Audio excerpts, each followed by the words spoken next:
संतोष देशमुख यांच्या हत्येच्या निषेधार्थ राज्यातल्या ग्रामपंचायती 9 जानेवारीला बंद राहणार आहेत। अखिल भारतीय सरपंच परिषदेने ही घोषणा केली आहे। मसाजोगमधील सरपंच हत्या प्रकरणी सरपंच परिषद आक्रमक झालेली आहे। सरपंचांच्या शिष्टमंडळाने देशमुख कुटुंबाचं सांत्वन केलं आणि देशमुख कुटुंबांना न्याय मिळवण्यासाठी प्रयत्न करणार असल्याचं सुद्धा सरपंचांनी म्हटलेलं आहे आणि न्याय मिळवून देण्यासाठी सरपंच संघटना आक्रमक झाल्याचं आपल्याला पाहायला मिळतंय। सरपंच परिषद आक्रमक झालेली आहे। तर मसाजोगचे सरपंच संतोष देशमुख यांची हत्या करण्यात आली होती। काही दिवसांपूर्वी त्यांचं अपहरण झालं। त्याच्यानंतर अपहरणकर्त्यांनी त्यांना बेदम मारहाण केली आणि त्यामध्ये त्यांचा जीव गेला आहे। अति रक्तस्रावाने त्यांचा मृत्यू झाल्याची माहिती पोस्टमॉर्टम रिपोर्टमधून समोर आली आहे आणि त्यानंतर आता त्यांना न्याय मिळवून द्या। ज्यांनी त्यांची हत्या केली, हत्येचा कट रचला, त्या सगळ्यांवर कडक कारवाई करा, कडक शिक्षा करा अशी मागणी केली जाते आणि अशामध्येच आता सरपंच परिषद आक्रमक झालेली आहे। तर 9 जानेवारीला येणाऱ्या 9 जानेवारीला नव्या वर्षामध्ये सर्वच ग्रामपंचायती या बंद राहणार आहे।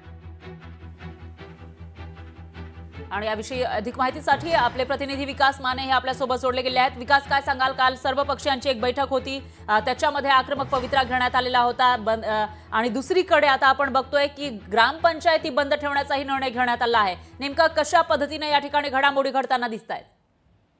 निश्चित फरा आपण पाहू शकतो की काल जे आहे सरपंच संतोष देशमुख हत्या प्रकरणामध्ये त्यांच्या देशमुख कुटुंबियांना सर्वच नेते मंडळांनी भेट दिली। त्यामध्ये 3 कॅबिनेट मंत्र्यांनी देखील या ठिकाणी भेट दिल्याचं पाहायला मिळालं।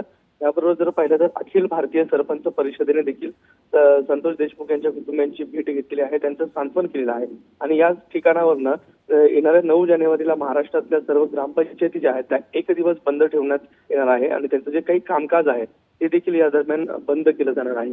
त्या संपूर्ण प्रकरणामध्ये आपण पाहू शकतो की 4 आरोपींना आतापर्यंत अटक करण्यात आलेली आहे।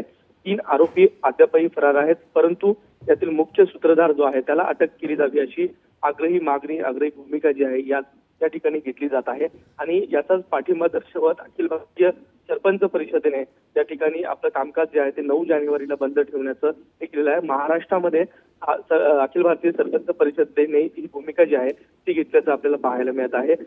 3 कॅबिनेट मंत्र्यांनी या ठिकाणी भेट घेतलेली होती आणि याचे जे काही दोषी असतील त्यांना कठोर शासन होईल असं देखील सांगितलेलं आहे। परंतु याच दरम्यान जर पाहिलं तर सरपंच संतोष देशमुख जे आहेत ते मसाजोग गावचे सरपंच होते आणि याच पार्श्वभूमीवरती अखिल भारतीय सरपंच परिषदेने देखील या गावामध्ये जाऊन त्यांची कुटुंबियांची भेट घेतलेली आहे आणि जवळपास काल जे आहे ते 50हून अधिक सरपंच होते, विद्यमान सरपंच होते आणि या सर्व सरपंचांनी त्या ठिकाणी त्यांची भेट घेतली, सांत्वन केलेलं आहे आणि मोठा धीर देण्याचं काम जे आहे ते देशमुख कुटुंबियांना यात आलं होतं आणि 9 जानेवारीला हे जे कामकाज आहे ते बंद असणार आहे।